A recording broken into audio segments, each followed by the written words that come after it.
In an explosive revelation that will shake Daystar to its core, Jonathan Lamb breaks his silence and exposes the shocking truth behind Daystar's hidden billions.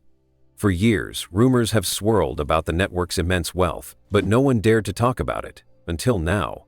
Jonathan Lamb lifts the curtain on the dark secrets, the financial empire, and the truth that the world has been waiting for. This isn't just a story, it's the truth you won't believe. Stay tuned to hear what happens next. The weight of legacy can feel like a heavy burden, especially when you're not sure if it's truly yours to carry. For Jonathan Lamb, this weight started early in life. Growing up in the spotlight of Daystar, the massive Christian network his father, Marcus Lamb, had built, Jonathan always knew his life would be tied to that legacy. From a young age, it was clear that Marcus wasn't just a father, he was a force in the Christian media world, a man who built something monumental from scratch. Daystar wasn't just a network, it was a kingdom, and Jonathan was supposed to be the heir. As he got older, Jonathan's role in the family business became even more defined. He was more than just Marcus's son, he was the next generation. People spoke about him as if it was a given that one day Jonathan would step into his father's shoes and continue the empire. He learned the ropes of the business early on, attending meetings, sitting in on broadcasts, and seeing firsthand how Daystar operated behind the scenes. It wasn't just about learning how to run a network. It was about preparing himself to become the leader his father had been. There were no questions, no doubts. Everyone around them knew that when Marcus was gone, Jonathan would take over. It was almost written in stone. But when Marcus passed away in 2021, the reality of what that meant hit Jonathan like a ton of bricks. His father had built Daystar into a billion-dollar ministry that reached millions worldwide. The pressure to continue what Marcus had started felt suffocating, especially for someone who had always lived under the shadow of such a towering figure. Jonathan hadn't just lost his father, he had lost the man whose footsteps he was expected to follow. Suddenly, the legacy he had been preparing for his entire life felt less like an honor and more like an unspoken demand. Stepping into the role felt like stepping into a story that wasn't really his own. It was as if the script had already been written, and all he had to do was follow it. The world saw him as Marcus's son, and that's how they expected him to lead. Just like his father, he was supposed to keep Daystar going, to maintain the empire that had been built, and to ensure that nothing changed. But inside, Jonathan was questioning everything. He didn't feel like the man for the job, and he began to wonder if this path was really his calling, or if it was simply what everyone expected from him. The weight of his father's legacy was crushing him. Jonathan loved his father deeply, but the idea that he was now responsible for carrying the same legacy felt overwhelming. It wasn't just about continuing a ministry, it was about holding up a family name, protecting an empire, and keeping the expectations of millions of viewers and followers in check. Every decision he made, every word he spoke, was scrutinized. The weight of legacy wasn't just about the ministry. It was about living up to a standard that had been set long before he had the chance to choose his own path. And for Jonathan, this weight was starting to feel like a prison. Jonathan Lamb had always known that his life was set on a path long before he could understand its full weight. From the moment he could walk, he was surrounded by the grandeur of Daystar, the Christian network his father, Marcus Lamb, had built from the ground up. It was an empire of faith, prosperity, and media influence. Jonathan never questioned that one day he would inherit it. It was a given. The day his father passed away in 2021, that unspoken truth suddenly became his reality. The torch was passed. But it wasn't as seamless as everyone had expected. For years, Jonathan had been groomed for this. He had sat in meetings, watched his father work, learned the ins and outs of running a massive network. He had been the perfect heir, always in the background, always prepared but never truly in the spotlight. He was Marcus's son, and everyone around him, his family, the board, the staff, had seen him as the natural successor. There were no questions about it. When the time came, Jonathan would take over. But the truth of leadership, Jonathan would soon realize, wasn't as simple as following a script. It was far more complicated. It wasn't just about running a network. It was about becoming the face of an empire that had been built on the hard work and vision of his father. And it wasn't as though he was stepping into this role with a blank slate. He was stepping into a legacy that had expectations woven into every corner of it. When Marcus passed, Jonathan wasn't just grieving the loss of a father, he was grieving the loss of the path that had been laid out for him. The empire was his now, but did he want it? Did he feel equipped for it? And perhaps most importantly, did he feel like he could lead in a way that was true to who he was? These were questions he couldn't answer right away. The world watched him with eager eyes, expecting the transition to be flawless. Jonathan himself tried to believe it could be. He had been prepared for this moment, hadn't he? At first he told himself it was simply grief weighing him down. He had lost his father, his mentor, his guide. Grief was natural. But as time went on, the weight of it all became too heavy to ignore. Jonathan began to realize that his unease wasn't just about mourning the loss of his father. It was about stepping into shoes that didn't feel like they belonged to him. The legacy of Daystar was built on Marcus's strength, vision, and ability to inspire millions. Jonathan was expected to carry that forward. But was that even what he wanted? Or had he been destined for this, whether he liked it or not? There was a constant pressure on him to maintain the image that his father had worked so hard to create. He wasn't just leading a ministry, he was protecting an image. He was expected to be the face of the ministry, the one who kept everything running smoothly, the one who kept the audience feeling like they were still a part of the family. But behind closed doors, Jonathan wrestled with a growing sense of unease. Was he being true to himself? Or was he simply playing a part in a script that others had written for him? He often found himself awake at night, wrestling with doubts. He would talk with his wife, Susie, and admit things he couldn't say to anyone else. The truth was, he didn't know if this was his calling. It felt like a path laid out for him by everyone around him, but not necessarily by God, or even by himself. And the pressure to perform, to keep up the legacy, only made it harder to hear his own voice. His identity became entangled with his father's, and the burden of being Marcus's son felt suffocating. Jonathan's life had always been centered around Daystar. But now that he was in charge, it didn't feel like he was living his own life anymore. He wasn't just running a network. He was carrying a weight, one that he couldn't quite shake. The politics, the financial pressures, the constant need to protect the image of the network, it was all consuming. Ministry had always been about faith for Jonathan, but now it felt like it was more about numbers and appearances. The meetings, once filled with prayer and vision, were now dominated by strategies to keep the network afloat. It wasn't what he had expected, and it certainly wasn't what he had dreamed of. The hardest part, though, was the silence. Inside Daystar, there was an unspoken rule. You don't question the system. You don't rock the boat. You don't air doubts. Everything had to look perfect on the outside, and to question the way things worked meant risking it all. The family name, the ministry, the image.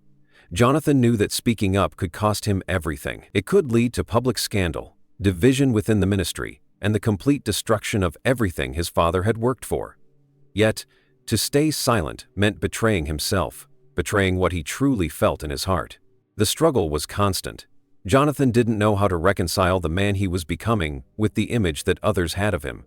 The man everyone expected him to be wasn't the man he was inside. He didn't want to be a puppet, a leader who was merely going through the motions to keep up appearances.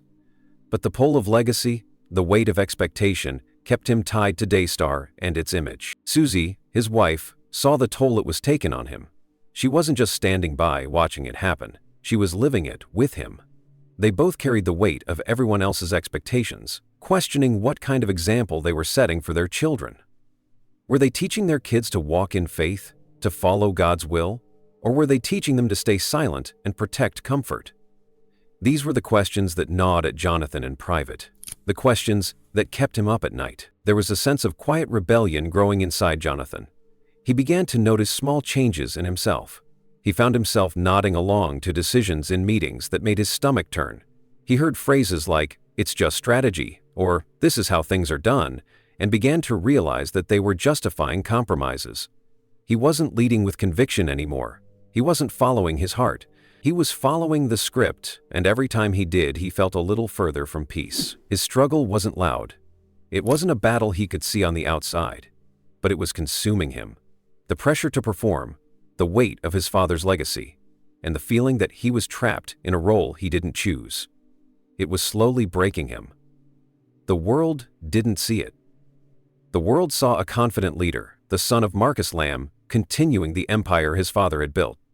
But behind the scenes, Jonathan was questioning everything, and in the quietest moments, he wondered if he could keep pretending, if he could keep going without losing himself entirely. This inner battle was the unspoken struggle.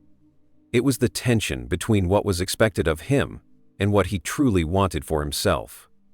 Jonathan's life had always been defined by Daystar, by his father's legacy. But as he stood at the helm, he realized that sometimes the hardest battles aren't the ones fought out loud. The real battle was fought in silence, in the quiet moments when no one was looking, and it was in those moments that Jonathan began to question what it really meant to be a leader. Could he live up to everyone's expectations? Or would he find a way to live according to his own heart? For Jonathan Lamb, the pressure had always been there. From the moment he could walk, he was molded to take over Daystar. His father, Marcus Lamb, had built the empire from the ground up. The network wasn't just a business to the Lamb family. It was a legacy, a calling. And it came with expectations that seemed to grow heavier as Jonathan grew older. As a child, he'd watch his father run the ministry, stepping into boardrooms, speaking to millions on television, and managing a multi-billion-dollar empire. Everyone had always seen Jonathan as the natural heir to Marcus's throne. When Marcus passed away unexpectedly in 2021, Jonathan was thrust into the role, not only as a leader of a massive organization, but also as the carrier of a legacy that seemed impossible to live up to. At first, it felt like destiny had played its hand. The transition from Marcus to Jonathan was expected to be seamless. The plan had been in place for years, after all. Jonathan had been groomed for this. The board, the staff, and the millions of viewers had already accepted that Jonathan would take over when the time came. There was no doubt. But what no one could have predicted was how much the weight of that legacy would affect Jonathan. Assad predicted that he would come back to represent the way of act. That was yet another inevitable disaster. In public, Jonathan was calm, composed, and seemingly prepared. He spoke the right words, did the right things, and showed up where he needed to. But behind closed doors, the reality was far different. Jonathan's mind was consumed with doubt. He wasn't sure if this was his calling or simply a path that had been laid out for him by his father, by the people around him, and by the expectations of millions. It wasn't that he didn't want to honor his father's work. He did, more than anything. But as the days went on, the pressure to continue his father's vision in a world that was changing rapidly became suffocating. Jonathan started to realize that he wasn't just leading a ministry. He was managing a brand, an image, and a billion-dollar operation. And that felt nothing like the pure, faith-driven purpose he'd always believed ministry should be about. He wasn't just trying to serve God anymore. He was trying to serve an image that had been built around his father's legacy. The turning point came slowly. It wasn't a single moment, but a series of quiet realizations that began to crack through Jonathan's well-maintained facade. He had grown up knowing the importance of faith, service, and the gospel. He had believed, with all his heart, that ministry should be a reflection of truth and honesty. But as he stepped into the role of leadership, he found himself increasingly trapped by the very thing that had once inspired him, his father's legacy. Jonathan began to see the cracks in the system. It wasn't just about preaching faith and building people up. It was also about protecting the image at all costs. It was about appearances, financial decisions, and the politics of running a multi-million-dollar operation. At first, Jonathan thought it was just the grief of losing his father. That grief, combined with the overwhelming responsibility, was enough to make anyone feel lost. But as the months went by, he began to notice that the unease he felt wasn't just about missing his dad. It was about the role he had to play. The role that had been designed for him, but that he didn't know if he could fit into. The expectations were crushing. Every decision he made, every word he spoke, every move he made was under scrutiny. He wasn't Jonathan anymore. He was Marcus Lamb's son, and people expected him to live up to that name in a way that sometimes felt impossible. Jonathan's life had always been defined by Daystar. It was the place where he grew up, the place where his father had poured everything he had. Now, Jonathan had to live up to that. He had to live up to his father's name. And as much as he wanted to honor Marcus's legacy, he started to feel like he was losing himself in the process. The more he tried to make decisions that he thought were right, the more he realized that there was an invisible hand guiding him, not his own. It was the hand of the system that had been built by his father, a system that valued image and appearance over authenticity and truth. The breaking point came in the form of a quiet realization one night after a long day of meetings and decisions. Jonathan sat in his office, staring at the papers in front of him. He had just signed off on a deal That didn't sit well with him, but he had done it anyway. The deal was financially advantageous for Daystar, but it didn't align with his values. He had justified it in his mind. It was just business. It was what had to be done to keep things running smoothly. But that night, as he sat there in the silence, he felt a deep sense of loss. He had become someone he didn't recognize. That was when the truth hit him. The man he had become was a man trapped by his own legacy. He wasn't living the life he wanted to live. He wasn't leading the way he believed he should. He was leading according to a script written by others. His father, the board, the audience. Jonathan had spent his whole life preparing to take on a role that wasn't truly his. He had never been asked what he wanted. He had never been asked what kind of leader he felt called to be. The only question was, could he carry on Marcus's work? The breaking point wasn't an explosion of anger or a dramatic confrontation. It wasn't something that made the headlines. It was quiet. It was the realization that Jonathan's soul could not bear the weight of the expectations anymore. He had been pretending for so long, pretending that he was okay with everything, pretending that the image of Daystar mattered more than his own peace of mind. But it didn't anymore. The facade had cracked, and Jonathan could no longer ignore the truth. He was drowning under the weight of his father's legacy. This internal struggle became impossible to ignore. Jonathan had always been taught to protect the ministry at all costs, but now he was starting to wonder if the ministry had become a vessel for something other than the pure faith that had originally driven it. Was it really about serving God anymore, or was it about maintaining a brand? Was it about keeping the legacy alive, or was it about saving face? And as those questions swirled in his mind, Jonathan realized something even more painful.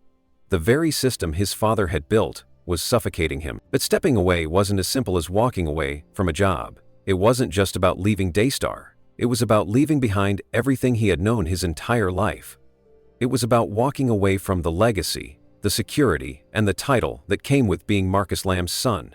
It was a terrifying thought, but the more Jonathan wrestled with it, the clearer it became. He could no longer be a part of something that was slowly destroying him. And so, Jonathan faced the hardest decision of his life: to stay and continue the legacy his father had built, or to leave and find his own path. He knew that leaving would cost him everything: his position, his security, his reputation. But staying would cost him his soul. The breaking point was not just about a ministry or a family business. It was about his identity. It was about honoring his true calling, even if it meant walking away from everything he thought he had to do. In the end, Jonathan made the choice that felt both liberating and heartbreaking. He walked away from Daystar, not because he hated it, not because he didn't respect the work his father had done, but because he couldn't live a lie anymore. The weight of legacy, the pressure to maintain an image, and the constant battle between expectation and authenticity had become too much. Walking away wasn't the end of his journey. It was the beginning of something new. Something that would allow him to find his true voice. And though the future was uncertain, for the first time in a long time, Jonathan felt a sense of peace. He had made the hardest decision of his life, but it was the right one. And that peace was worth more than any title or legacy. The courage to walk away wasn't something Jonathan Lamb found overnight. It wasn't a bold, sudden decision made in the heat of a moment. No, it was a slow and painful realization. A series of small steps that led him to the one truth he couldn't ignore. Staying in the ministry, in the life his father had built, was slowly eating away at him. Jonathan had always known that one day he would step into his father's shoes. Marcus Lamb had created Daystar from nothing, building it into one of the most influential Christian networks in the world. For Jonathan, this wasn't just a job, it was his destiny. He grew up watching his father work tirelessly, learning the ins and outs of the network, and preparing himself for a future that had already been decided. When Marcus passed away in 2021, Jonathan stepped into the role of leadership, carrying the weight of his father's legacy on his shoulders. At first, everything seemed to fall into place. Jonathan took on the role without question, fulfilling the expectations of those around him. People saw him as the natural successor, his father's son, the one to continue the work. But as time went on, something started to shift inside him. The weight of those expectations became too much to bear. It wasn't just the grief of losing his father. It was the overwhelming pressure to keep Daystar exactly as it had been. The hardest part for Jonathan wasn't the ministry itself, but the realization that he wasn't being seen as himself. To everyone around him, he wasn't Jonathan Lamb the individual. He was Marcus Lamb's son, the heir to the empire, and that was suffocating. Every decision he made, every word he spoke, felt like it was already written for him. He wasn't allowed to carve his own path or lead in a way that felt authentic to him. Instead, he was expected to maintain the image his father had built, a polished, flawless representation of success. In private, Jonathan struggled with these feelings. He found himself questioning whether this was truly his calling, or if it was a path that had been laid out for him long before he had a say in the matter. The pressure to uphold the legacy of Daystar and his father's name weighed heavily on him.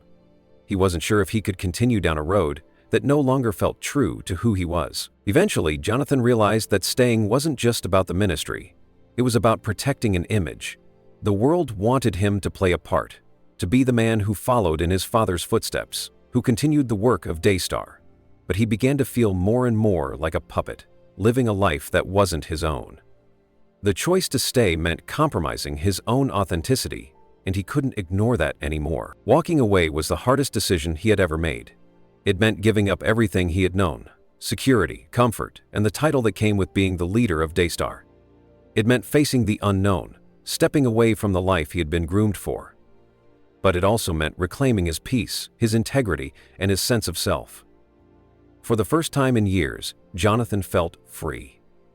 Free from the expectations that had held him captive, free to live his life on his own terms. The courage to walk away wasn't about quitting. It was about choosing a different kind of success. A success that didn't rely on titles or appearances, but on living in truth. Jonathan knew that by stepping away from Daystar, he wasn't abandoning his faith or his values. He was simply choosing to live a life that was real, and in that choice, he found the courage to be the man he had always wanted to be.